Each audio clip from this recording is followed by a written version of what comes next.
Comes from Luke chapter 1, starting from verse 5.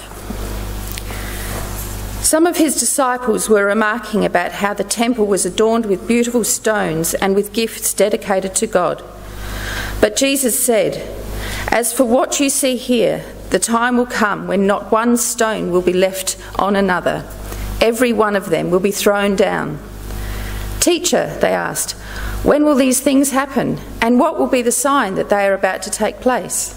He replied, "Watch out that you are not deceived, for many will come in my name, claiming I am he, and the time is near. Do not follow them. When you hear of wars and uprisings, do not be frightened. These things must happen first, but the end will not come right away." Then he said to them, "Nation will rise against nation, and kingdom against kingdom. There will be great earthquakes, famines, and pestilences in various places, and fearful events, and great signs from heaven. But before all this, they will seize you and persecute you. They will hand you over to synagogues and put you in prison, and you will be brought before kings and governors, and all on account of my name." And from verse 25, "There will be signs in the sun, moon and stars. On the earth, nations will be in anguish and perplexity at the roaring and tossing of the sea. People will faint from terror, apprehensive of what is coming on the world, for the heavenly bodies will be shaken. At that time they will see the Son of Man coming in a cloud with power and great glory. When these things begin to take place, stand up and lift up your heads, because your redemption is drawing near." He told them this parable. "Look at the fig tree and all the trees. When they sprout leaves, you can see for yourselves and know that summer is near. Even so, when you see these things happening, you know that the kingdom of God is near. Truly I tell you, this generation will certainly not pass away until all these things have happened. Heaven and earth will pass away, but my words will never pass away. Be careful, or your hearts will be weighed down with carousing, drunkenness, and the anxieties of life, and that day will close on you suddenly like a trap. For it will come on all those who live on the face of the whole earth.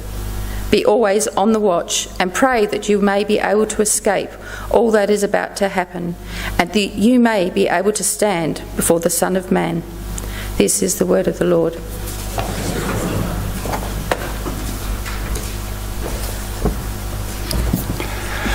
Thanks. Before we start, let's pray.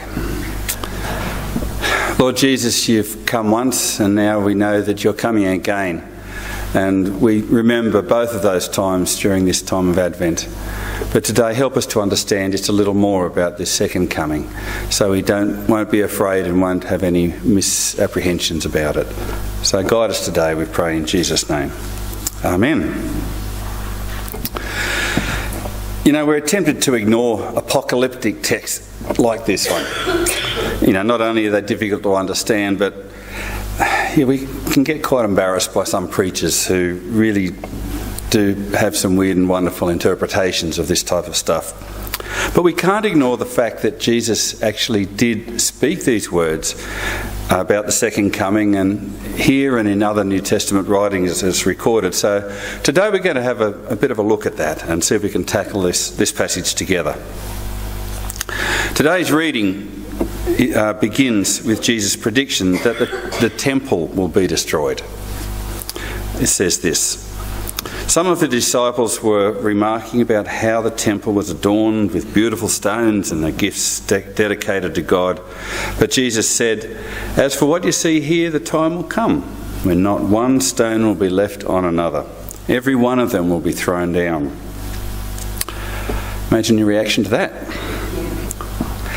So, they asked the logical question, "Teacher, when will these things happen, and what will be the signs that they're about to take place?" And Jesus simply responded by telling them to look out for wars and revolutions and earthquakes and famines and plagues in various places, and the persecution of Christians before the destruction of the temple ultimately, and then ultimately the whole of Jerusalem. But there's a couple of verses in between these passages that Jane read out. She read sort of from one block and then another block towards the end of the chapter. But there's a whole lot of stuff in between. I didn't want her to go through all of that because it can get fairly long and tedious. But I'll just read you bits and pieces of that. In verse 20, it's all to do with Luke chapter 21. But in verse 20, it says this: "When you see Jerusalem being surrounded by armies, you will know that its desolation is near. Then let those who are in Judea flee to the mountains. Let those in the city get out, and let those in the country not enter the city. For this is the time of punishment in fulfilment of all that has been written." Now these predictions are pretty precisely about the destruction of Jerusalem. And this did actually happen. It was about 40 years after these words were spoken and about 10 years after they were written down. And this is also said at the end of that passage there. It says these things have been written about in the past. And they have. And if you want to go into more about that, then have a look at Daniel around chapter 7. Does a lot of predicting about this sort of stuff. But in the middle of these predictions, Jesus gave his disciples some directions about a proper response to these predictions and what they might look like. And he said this: "When you hear of wars and revolutions, do not be frightened. These things must happen first, but the end will not come right away." So fear is something that we're told that we don't need to have. These things are going to happen anyway. Everything's under control. Don't be frightened. And then he says we shouldn't listen to false teachers. He says, "Watch out that you are not deceived, for many will come in my name, saying, 'I am he, the time is near.'" And a very strong statement: do not follow them. And we've seen lots of examples of that in more recent times, haven't we? About people predicting specific days when the end of the world is going to come, and we're still here. So it really does reinforce the whole thing. Don't listen to them. If somebody puts a specific date on it, just ignore them and get on with life. But it's also going to create some opportunities when there is this sort of turmoil around. Don't forget, this is for the disciples in the years leading up to the destruction of Jerusalem. There's going to be a lot of turmoil. And he says this in verse 13: "This will result in you being witnesses to them." In other words, to kings and governors. So amidst the turmoil, opportunities will be created for you to actually witness. When people don't know what's going on, there's your opportunity to actually witness. And also, you don't need to be worried about preparing a defence and explaining what's going on, because he says in verse 15, "I will give you words and wisdom which none of your adversaries will be able to resist or confront," or contradict rather.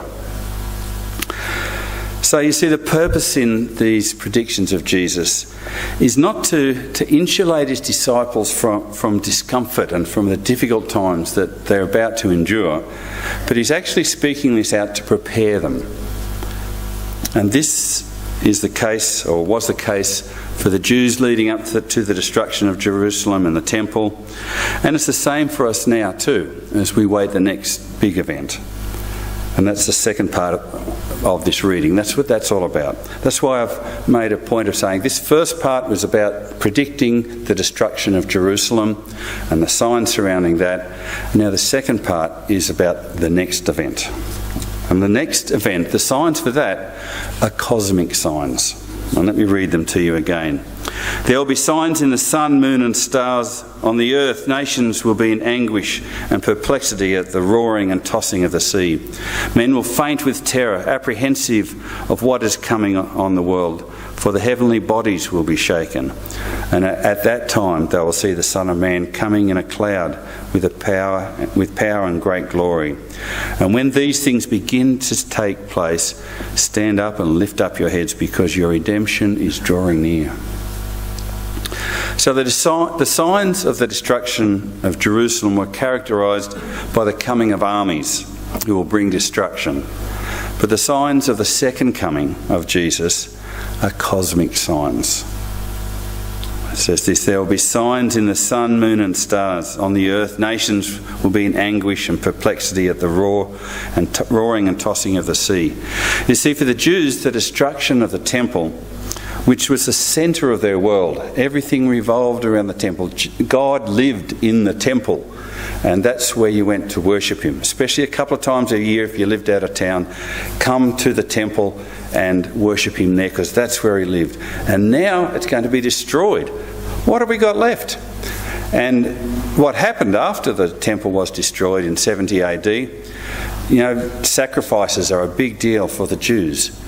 Their whole worship life revolved around sacrifices for the forgiveness of various sins. From 70 AD, the Jews have never sacrificed since. It changed their whole life and the whole way that they approached God. He wasn't in the temple anymore, and they didn't have sacrifices.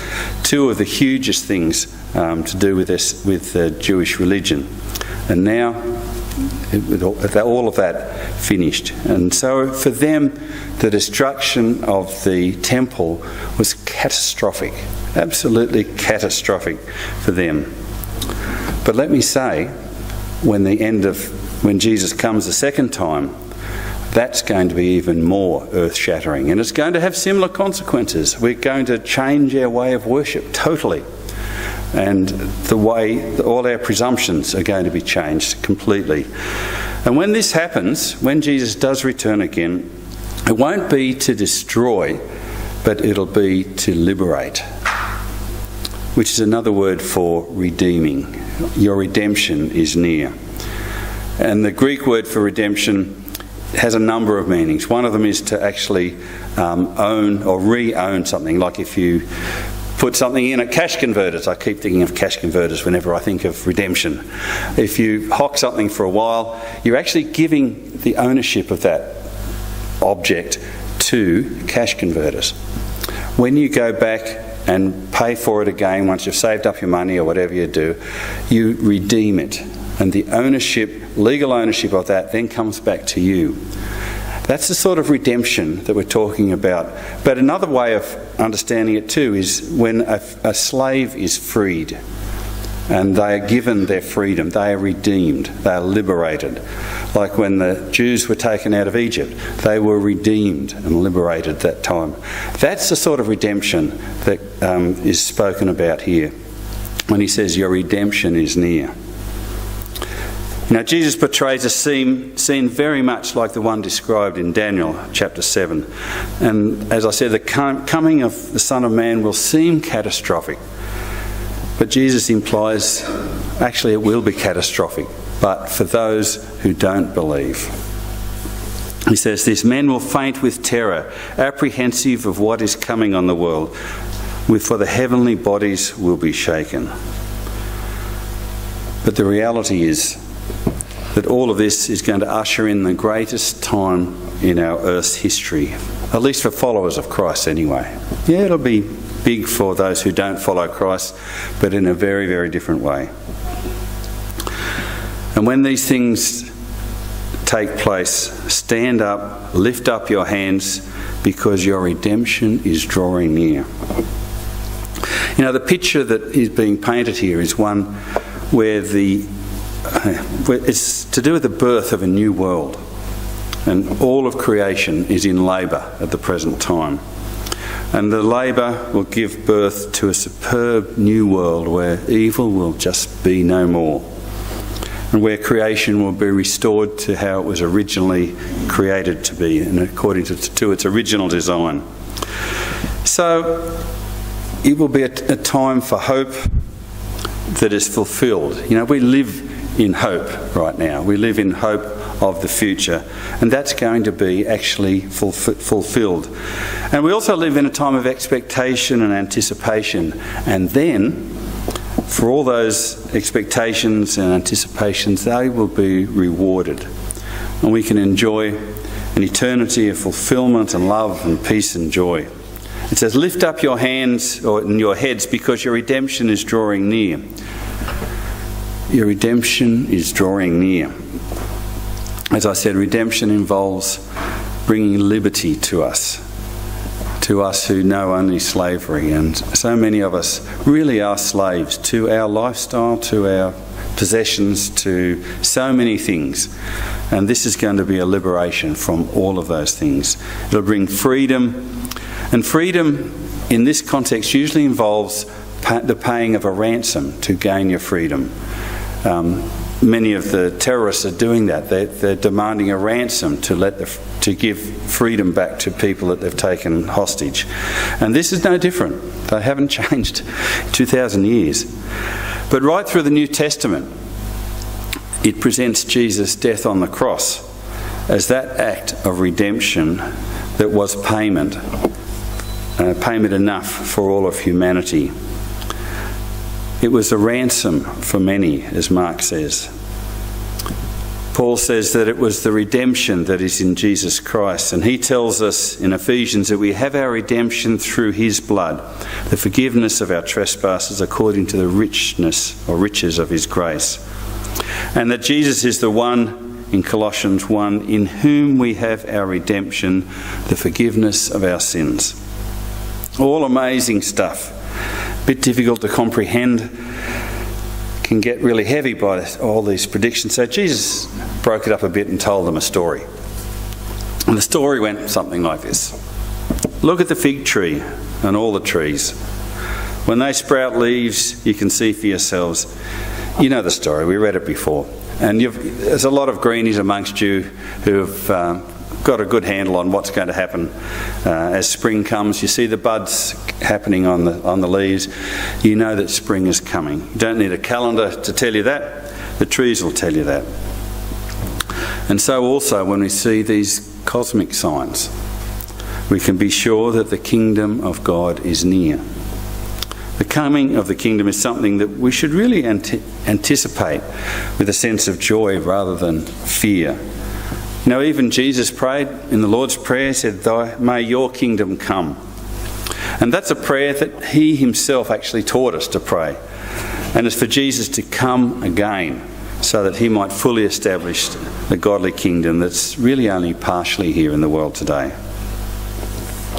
You see, the coming of the kingdom will be a time when wrongs will be made right and God's people will be redeemed from the things that have caused them suffering.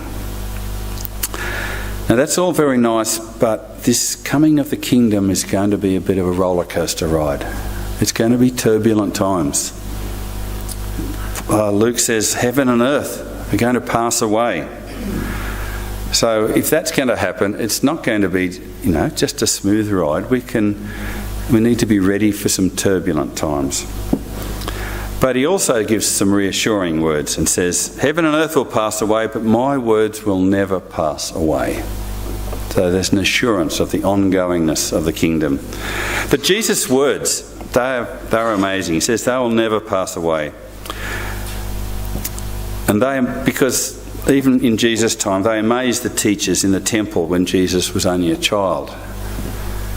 And time after time, Jesus' words cast out demons, raised people from the dead, it healed people that were brought to him, stilled the storms, stopped the wind.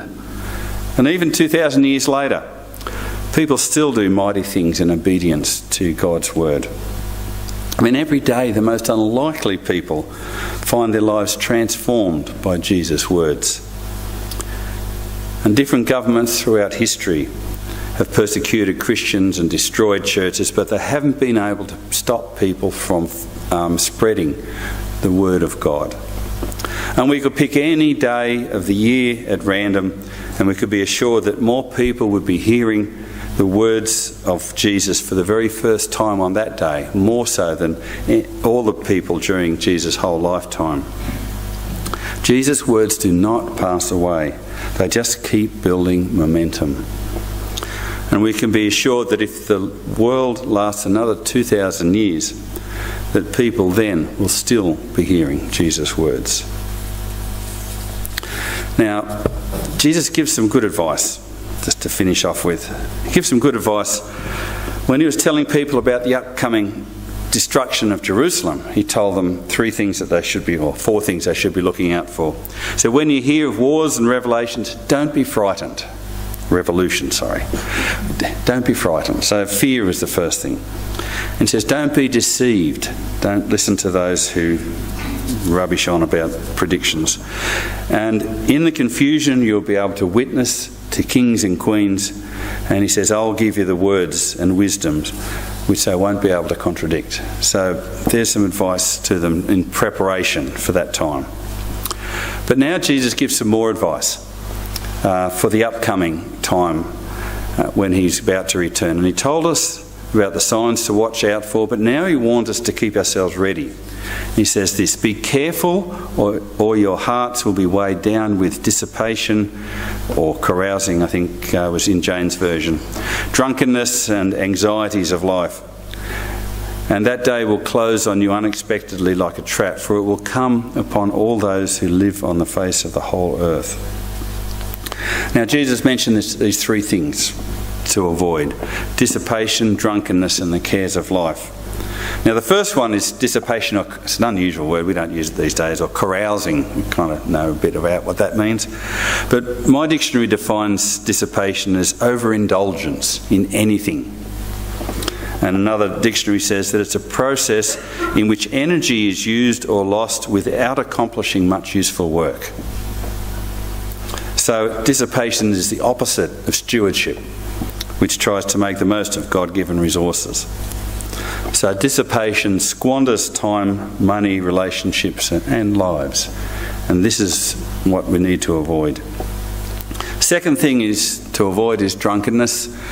And it's usually associated with alcohol, but also involves with the intoxicating effect of drugs as well.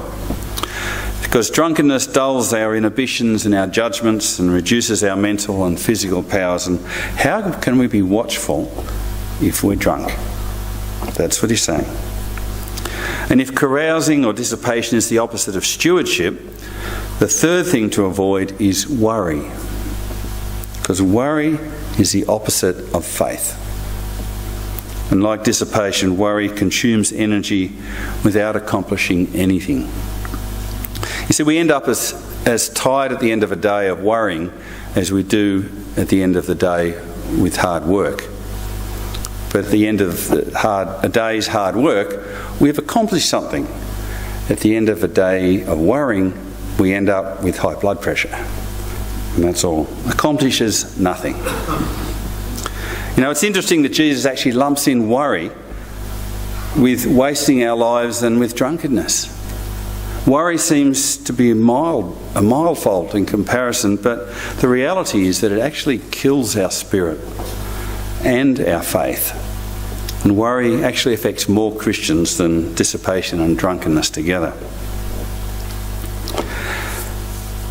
But then he says, be always on the watch and pray that you may be able to escape all that is about to happen and that you may be able to stand before the Son of Man.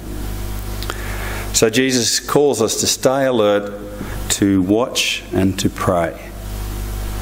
And these are the exact opposites of dissipation, drunkenness and anxiety. This is what we're told. This is what he told his disciples to do too. Remember on that night in Gethsemane in the garden? He says, watch and pray that you don't enter into temptation. They didn't do too well at that. And I suspect we don't do too well at that either, even today. You know, there were two significant times when Jesus used those words, watch and pray. The first one was leading up to his own death, when he told his disciples in Gethsemane. And now he's telling us, watch and pray, leading up to his second coming. Stay alert. What he means is, be aware of our weaknesses. Be alert to the way that the world can tempt us and to get us off track. And it tempts us and gets us off track using our weak points. We've all got our Achilles heel. We've all got things that we're not good at. And that's exactly where Satan's going to attack us. So be aware of it and put on that really like, because it's uncomfortable and we really don't like to put on, because we like this little part that we like to hang on to because we enjoy it. We don't want to cover it because we still want to be in control. And it might be just a bit uncomfortable. But he's saying, put on the whole armour of God to protect you from the arrows of the enemy. That's how we watch and pray. So, for those who are following Christ, this is not a gloom and doom text, not at all. It's actually pointing towards a really exciting time.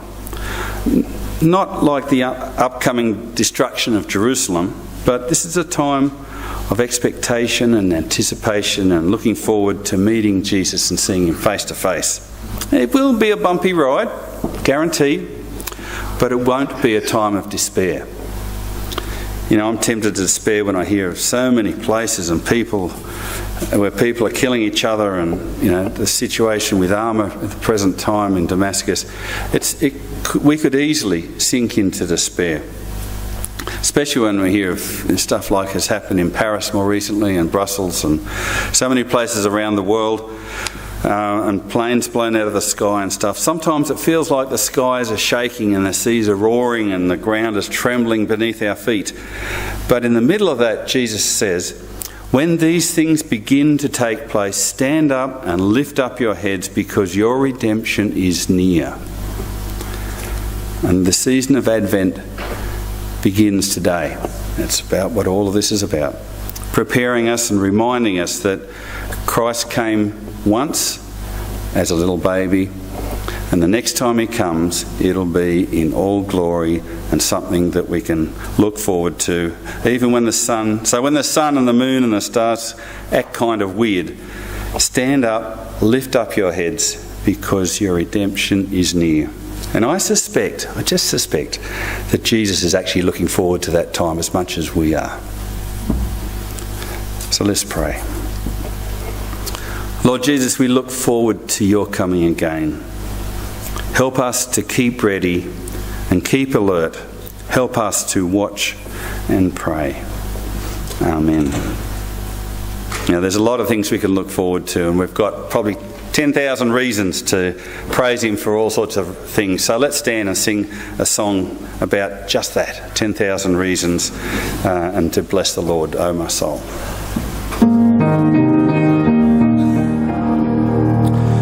So the Lord bless you and keep you. The Lord make his face to shine upon you and be gracious unto you. The Lord lift up his countenance upon you and give you his peace. Amen.